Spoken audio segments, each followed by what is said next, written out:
Hey guys, welcome to Cash Capital. I hope you all are doing well. So basically today's topic is on factoring service. Factoring service क्या होती है? देखिए क्या होता है आपका या आप हो, ये बायर है और ये अम्ब्रेला है, ठीक है जी। अब बारिश पड़ रही है, धूप पड़ रही है, ठीक है। अब आप हो सेलर और ये बंदा है बायर। तो अगर बायर बैंक के पास बिल लेके जाता है तो that is called purchase bill discounting. Purchase bill discounting मैंने परचेज करी, मैं उन बिल्स को लेके बैंक के पास पहुंच गया कि भाई मेरे सेलर को ना आज का पेमेंट कर दे क्योंकि उसके वर्किंग कैपिटल फंसी हुई है। बैंक ने कहा ठीक है भाई, ये कमीशन काटा, डिस्काउंट चार्जेस काटे, चल भाई दे दिया। सेलर बोलेगा, अब सेलर जाएगा बैंक के पास तो वो होगी सेल बिल डिस्काउंटिंग, SBD। तो सेलर बैंक के पास जाएगा तो होगा सेल बिल डिस्काउंटिंग। भाई मैंने ना बी को सेल करी है, बोलेगा ठीक है। तो आप अपने बैंक के पास जाएगा, बोलेगा मैंने बी को सेल करी है, बी मुझे देगा 61वें दिन पैसा on the 61st day. This is the credit period of 60 days, है ना। सो he will pay me later. मुझे आज का आज पैसा चाहिए तो मुझे आज का आज पैसा दे। बैंक बोलेगा ठीक है भाई, मैं आज का आज कमीशन काटूंगा और तेरे बिल को डिस्काउंट कर दूंगा। That is called sale bill discounting. Seller जाएगा तो सेल बिल डिस्काउंटिंग, परचेजर जाएगा तो परचेज बिल डिस्काउंटिंग। कंसेप्ट एक ही है, कंसेप्ट एक ही। एक कह रहा है मुझे आज के आज पैसा दो, एक कह रहा है आज के आज पैसा उसको दे दो, मैं तुम्हें बाद में दे दूंगा। और वो कौन बोलता है? बायर। बायर तो 61st देगा।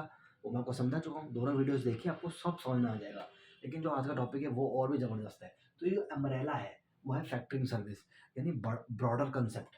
Factoring is a broader concept, BRODER, broader, है ना। जो फैक्टरिंग ब्रॉडर कंसेप्ट है। अब इसमें होता क्या है, मान लीजिए ए है, ए बैंक के पास जाएगा, बैंक को बोलेगा अपनी फैक्टरिंग सर्विस चाहिए, हमको फैक्टरिंग सर्विस दो, please extend me the facility of factoring service. Bank कहेगा yes sure.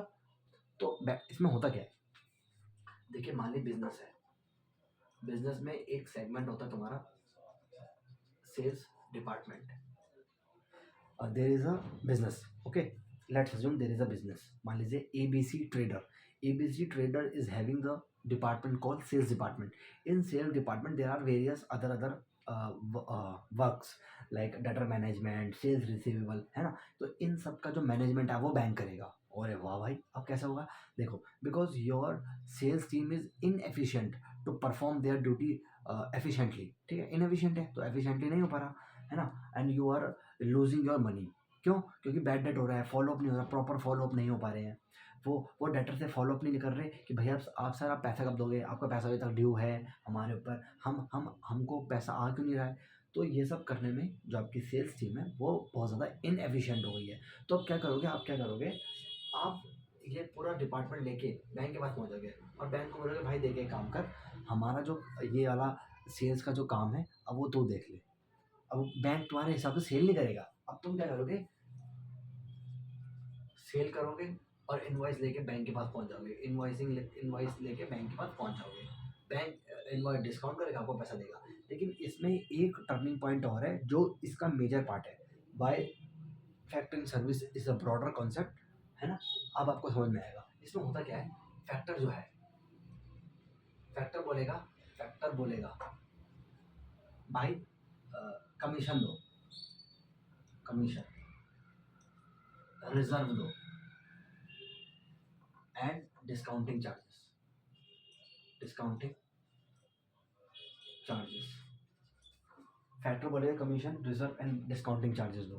Purchase bill discounting मैंने आपको समझाया था, डिस्काउंटिंग चार्जेस होता है, उसमें कमीशन और रिजर्व नाम की कोई चीज़ नहीं थी। अब यहाँ कमीशन और रिजर्व चीज़ भी आ गई है क्योंकि ये ब्रॉडर कॉन्सेप्ट है। अब कमीशन क्यों काटते हैं? देखो, कमीशन इसलिए काटते हैं कि तुम्हारा डेटर मैनेजमेंट, यानी अब बैंक खुद परचेजर से फॉलोअप लेगा। हाँ सर आपकी पेमेंट टाइम थी, हम नो बैंक कह रहे हैं, हम हमारा जो कस्टमर हमारा जो बोरोवर है या फिर हमारा जो डिपॉजिटर है या जो हमारा जो सेलर है, उसने हमारे पास इनवॉइस भेजी है आपकी और आपकी पेमेंट ड्यू है। तो परचेज़र कहेगा हाँ भाई बात तो ठीक है, पेमेंट ड्यू है। तो ये सब फॉलोअप्स के काम जो हैं, फॉलो का काम करना, डिफ़ॉल्ट रिस्क उठाना, कल को परचेज़र पैसा नहीं देगा तो उसकी उसकी ज़िम्मेदारी कौन लेगा? अगर वो बैड डेट हो गया, अगर परचेज़र बैड डेट हो गया तो उसकी ज़िम्मेदारी कौन लेगा? सब कुछ बैंक ही तो ले रहा है, बैंक आपके बिहाफ पे ले रहा है, धंधा चलता रहेगा अपना। लेकिन ये जो इनवॉइसिंग वाला पार्ट है ये बैंक हैंडओवर हो जाता है, बैंक को हैंडओवर कर देगा ऑन सेलर। तो अब कमीशन किस बात पे है कि भैया मैं ही फॉलोअप ले रहा हूँ, तेरे इनवॉइसिंग के डिस्काउंट भी मैं कर रहा हूँ, हर चीज़ मैं कर रहा हूँ, बायर से फॉलोअप मैं ले रहा हूँ, डिस्काउंटिंग मैं कर रहा हूँ। मैं अगर वो कल को डिफ़ॉल्ट कर दे तो डिफ़ॉल्ट रिस्क मैं ले रहा हूँ, तो भैया कमीशन तो दूंगा। तो दैट इज़, तो कमीशन किस तरह है यहाँ देखिए, commission is for default, default, ठीक है। और डिफ़ॉल्ट और क्या है, follow ups, follow ups, follow ups है, ठीक है। और आपका आपकी बुक्स ऑफ अकाउंट, ये बुक्स ऑफ अकाउंट का मतलब ये नहीं बैलेंस शीट वगैरह ये बनाने लग जाएगा बैंक, नहीं नहीं नहीं। बुक्स ऑफ अकाउंट मतलब एक इल्यूशनरी, एक तरह से बैंक एंट्री करता है कि अच्छा इतने इनवॉइस आ गए तो यहाँ से पेंडिंग है, इतने इनवॉइस आ गए तो ये पेंडिंग है ना। तो बैंक का अपना टाइम वेस्ट हो रहा है उसमें, तो उसके लिए बैंक आपसे कमीशन काटता है। अब आता है पार्ट रिजर्व का। रिजर्व होता है बेसिकली बैड डेट्स के लिए, बैड डेट्स, यानी कल को अगर कोई कस्टमर ने बैड डेट कर लिया या कोई सेल्स रिटर्न आ गई, तो बैंक पहले बोलता है देख मैं तेरा पैसा रोक रहा हूँ, that is called retention money. Reserve मतलब रिटेंशन मनी, रिटेंशन मनी, आपका पैसा रोकता है बैंक। ये बैंक ये तो काटेगा, ये भी काटेगा, ये अभी काटेगा लेकिन आपको वापस फ्यूचर में लौटा देगा। क्यों, अब मैं आपको समझाता हूँ। मान लीजिए आप 10,000 रुपये के, 10,000 रुपये की इन्वॉइस लेके बैंक के पास पहुँचे कि मैंने 10,000 रुपये की, ABC trader has sold some goods to, मान लीजिए EF, ABC ने गुड्स बेचे EF को, EF कौन है, परचेजर। तो ये 10,000 की जो सेल्स की इन्वॉइस है, ये लेके वो बैंक के पास पहुंच जाएगा। बैंक बोलेगा भाई ठीक है, तो मुझे 2% कमीशन लगेगा, 2% पर एनम का कमीशन है, ठीक है, 2% कमीशन लगेगा, या फिर पर एनम होगा या फिर ऑन द इन्वॉइस अमाउंट। तो बेसिकली ये होता है on the invoice amount, invoice amount on IA, 2% invoice amount. तो 10,000 का 2% कितना हो गया, 200 रुपये। तो 200 रुपये हमारा कमीशन लगेगा। क्यों, क्योंकि मैं ही खुद फॉलोअप लूँगा। अच्छा तूने तो आज पेमेंट, तूने तो आज उसको गुड्स सेल्ड कर दिए, तूने उसको गुड्स बेच दिए, ठीक है, आपने गुड्स उसको बेच दिए।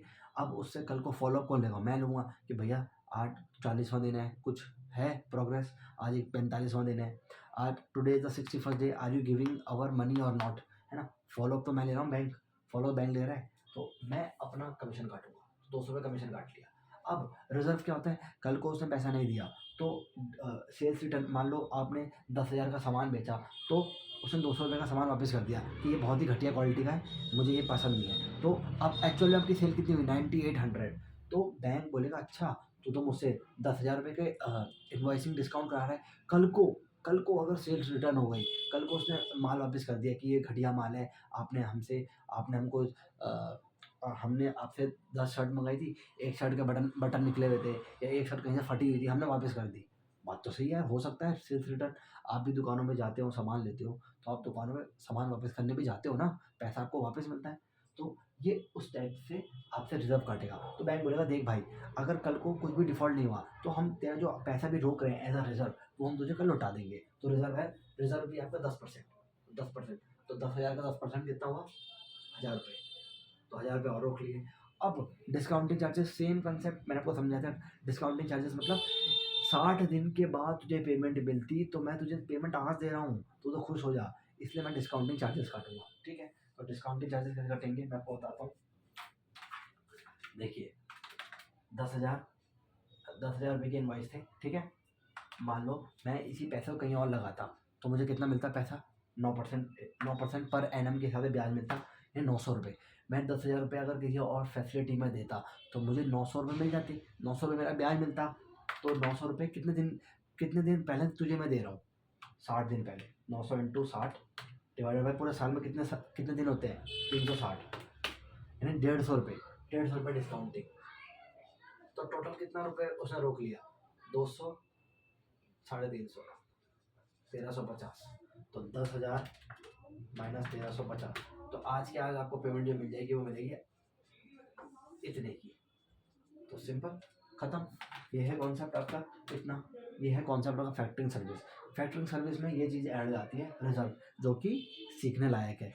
बट देखो मैं जब एक कोर्स कर रहा था तो हमारे टीचर पढ़ाते थे कि फैक्टर रिजर्व काटता है, अब ये क्यों काटता है वो आप आगे समझ जाओगे। ऐसा नहीं होता यार, कि ये कोई टीचिंग पढ़ाने का स्टाइल नहीं होता। आपको लॉजिकली बंदों को समझाना है कि रिजर्व काटते हैं। देखो मान लीजिए मैंने बोला अपने दोस्त से, फैक्टर छोड़ो, फैक्टर मान लो मैं हूँ, मैंने अपने दोस्त से बोला भाई देख, तू अपना टीडीएस भरता है, तो जीएसटी की रिटर्न भरता है, तो आईटीआर भरता है लोगों की, तो एक काम कर, ये फॉलोअप वाला काम मुझे दे दे, ठीक है। तो मेरे दोस्त ने किसी की मान लो आईटीआर भरी, अब मैंने दोस्त खुद ही फॉलोअप लगा, सर मैंने आपकी आईटीआर भरी थी ना, आपके 1500 हो गए। तो मैंने बोला भाई तू 1500, तू एक काम कर, ये काम मुझे दे दे। मैं तो बोला हाँ ठीक है, मेरा भी तो भाई समय वेस्ट हो रहा है, मैं एक काम करूँगा, मैं रिटर्न वगैरह भर दूंगा, ये काम मैं तुझे दे दूंगा। तो मैं I am acting as a factor for my friend. तो मैं बोलूँगा ठीक है, ये काम करूँगा, लेकिन भाई मैं अपना कमीशन काटूंगा।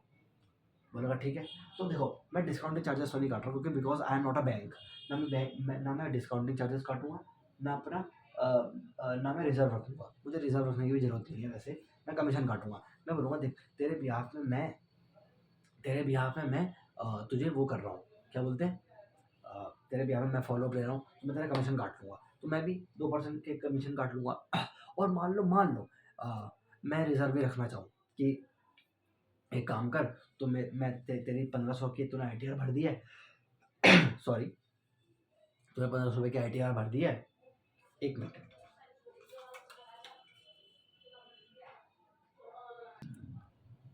सॉरी वो, तो हम स्टार्ट करते हैं फिर से। तो 1500 रुपये की मेरे दोस्त ने आईटीआर भर दी, ठीक है। मैंने बोला देख भाई, मैं तुझे अभी के अभी ना 1300 रुपये की पेमेंट कर दूंगा।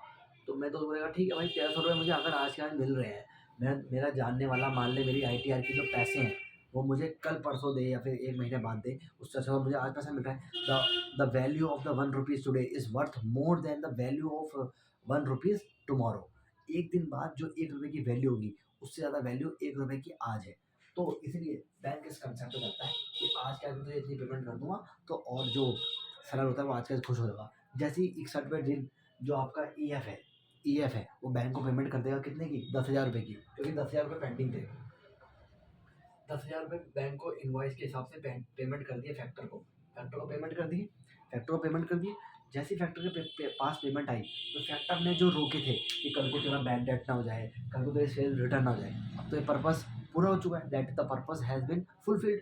तो बैंक ने एज अ फैक्टर जो पैसा रोका है, ये 1,000 रुपये किसका, रिजर्व के रूप में, वो रिजर्व के रूप में आपको पैसा वापस मिल जाएगा। तो टोटल पैसा आपको कितना हो जाएगा, 1,000 रुपये, और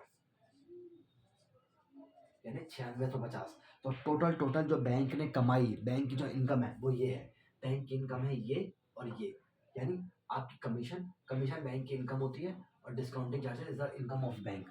factor reserve is not the income for the bank, that is the temporary retention money for the bank, that we are retentioning your money for the future purpose. If in the case your buyer, if you in the case your purchaser default, so we will hold that money forever। मतलब मैं वो पैसा तुझे दूंगा ही नहीं, ये 1,000 रुपये की है, ये भी मैं इनकम बुक कर लूँगा, लेकिन अभी के लिए मेरी ये इनकम बुकिंग मेरी हो नहीं सकती, क्योंकि ये एक रिजर्व है ना, जनरल रिजर्व है। जनरल रिजर्व कोई कंपनी की कोई इनकम थोड़ी ना होती है, कंपनी को कल को देना पड़ेगा, वो शेयर होल्डर की इक्विटी है, कल को शेयर होल्डर्स को पैसा देना पड़ेगा, that is called general reserve. आपको देना पड़ेगा सिक्योरिटी प्रीमियम है, वो कंपनी की इनकम थोड़ी ना है, कल को आपको देना ही देना है किसी को, है ना। तो यही कंसेप्ट है फैक्टरिंग रिजर्व का। तो आई होप आप फैक्टरिंग रिजर्व समझ गए होंगे। तो हमेशा की तरह लास्ट मैं आपको समझा देता हूँ फैक्टरिंग रिजर्व क्या होता है। देखिए, ये सेलर है और ये बायर है। अब बायर को हटा दो, बायर का इस पर कोई लेना देना नहीं है।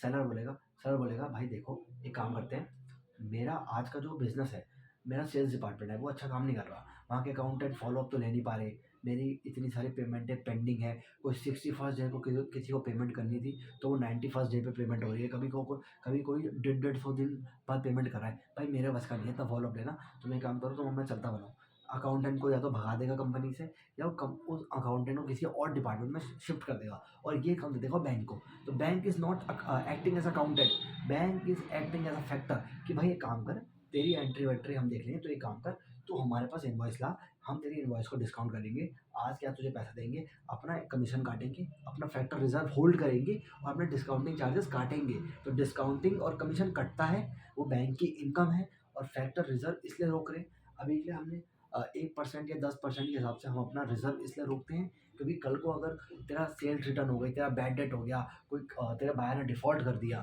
तो भैया हमें हमें भुगतना पड़ेगा ना। हमने तुझे पेमेंट कर दी, अब तू तो वापस आने वाला है नहीं बैंक पे, या तू तो हमें वापस पेमेंट करेगा नहीं। तो एक काम करो, अभी के लिए हम फैक्टर रिजर्व होल्ड कर रहे हैं, और जैसे रिजर्व होल्ड करते हैं तो वो हम बाकी का पैसा तुझे दे देते हैं। और जैसे ही परचेजर जो है 61st डे पे बैंक को पेमेंट करता है, तो बैंक वो जो रिजर्व होल्ड करा हुआ था, है ना, 1000 रुपये का, वो तुझे तेरे अकाउंट में क्रेडिट कर देगा। तो ये है पूरा कंसेप्ट फैक्टर का। तो यही है फैक्टर। और देखो, चिंदी चिंदी इन्वाइस नहीं आती, 10-10 हज़ार के इन्वाइस नहीं आते बैंक में। बैंक में आते 10-10 हज़ार करोड़ के इन्वाइस। 10,000 करोड़ की सेल कर दी, 1,000 करोड़ की सेल कर दी, तो एक बारी में 1,000 करोड़ के मान लो इन्वाइस आ गए बैंक के पास, तो बैंक क्या करेगा, 70 से 80% आपको फंड कर देगा। 10% अपना इन्वाइसिंग की जो है रिजर्व रोकेगा, डिस्काउंटिंग चार्जेस काटे, कमीशन काटी, और भाई तो अपना पैसा ले जा पूरा। बाकी बॉर्डर से फॉलो अप करता रहेगा।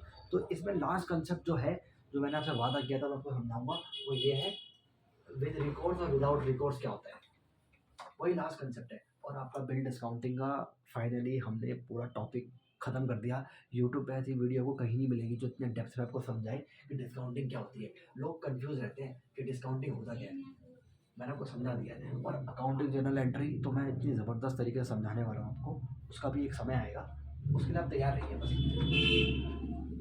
देखिए, दो कंसेप्ट होते हैं आपके, with recourse versus without recourse. देखो, विद रिकोर्स मतलब बैंक डिफॉल्ट बियर नहीं करेगा। कल को तेरे बायर ने हमको पैसा नहीं दिया तो सेलर सुन ले, तू हमको पैसा देगा। कल को उसने डिफॉल्ट करे तो तू हमको पैसा देगा। We will not bear any default, we will not bear any bad debt. तो बैड डेट जो होते हैं, बैड डेट, वो बैंक बियर नहीं करेगा। और इसी का वाइसा वर्सा इसमें होता है, वाइसा वर्सा मतलब उल्टा। इसमें विदाउट रिकोर्स में क्या होता है, विदाउट रिकोर्स में यानी कल को जो पेमेंट होगी वो अगर डिफॉल्ट होती है तो हम बियर करेंगे, बैड डेट होगा तो हम बियर करेंगे, हर चीज़ हम बियर करेंगे। लेकिन इसमें बैंक का रिस्क ज़्यादा है, क्योंकि देखो बैंक, आप खुद सोचो, कल को मान लो आपने 1,000 करोड़ के इनवॉइस डिस्काउंट करा दिए, ठीक है, और कल को जो परचेज़र है वो डिफ़ॉल्ट कर जाए या देश से भाग जाए, कुछ भी हो जाए, तो किसका डिफ़ॉल्ट हुआ, बैंक का। तो बैंक बैंक इस टाइप की फैसिलिटी बहुत कम ही देते हैं। जो बैंक बहुत सुप्रीम बैंक माने जाते हैं, नाम नहीं लूँगा, तो वो ऐसी फैसिलिटी आपको देते हैं, आपको अपने बोरोवर्स को देते हैं। क्यों? क्योंकि इसके लिए बहुत ज़्यादा एनालिसिस करना पड़ता है, फॉरेंसिक अकाउंटिंग करनी पड़ती है, उसके बैलेंस शीट को समझना पड़ता है परचेजर्स की, कि परचेजर के पास इतनी क्षमता है कि आज या कल में हमको पैसा दे पाए। उसका करंट रेशियो कैसा है, उसका डेट टू इक्विटी रेशियो क्या है, उसका इंटरेस्ट कवरेज रेशियो क्या है, उसका debt servicing coverage ratio, DSCR इसको कहते हैं। बहुत चीज़ें देखनी पड़ती है, तब जाके इस निष्कर्ष पे आया जाता है। उसका कैपिटल गियरिंग रेशियो क्या है, तो ये चीज़ें देखी जाती है कि सच में उसके बाद पैसा है। और अंत में देखा जाता है कैश कन्वर्जन साइकिल, कि कितनी जल्दी उसका जो सेल है, वो अगर मान लो वो भी मान लीजिए इसने सेल करी, उसको हो सकता है उसने शर्ट में कुछ बढ़िया से डिज़ाइन बना के वो भी बेचता हो, तो उसकी कैश कन्वर्जन साइकिल करे। कैश कन्वर्जन साइकिल CCC मैंने आपको बताया था एक बार। तो कैश कन्वर्जन साइकिल, वो कितनी जल्दी अपना कैश जनरेट कर पा रहा है, तो उसकी कैश कन्वर्जन साइकिल क्या है, तो ये सब एनालिसिस करना पड़ता है। तो इसको बहुत कम बैंक के देते हैं, इसको बहुत सारे बैंक देते हैं। विद रिकोर्स होता जाता है कि बैंक भाई बियर नहीं करेगा। देख, कल को तेरे बायर ने डिफॉल्ट करा तो तू उस बैड डेट को बियर करेगा, हम नहीं करेंगे। तो ये है concept, with record without records. और अंत में आपको बताऊंगा, सेल बिल डिस्काउंटिंग हो, परचेज बिल डिस्काउंटिंग हो, या फैक्टरिंग सर्विस हो, ये तीनों ही फंड बेस्ड लिमिट है।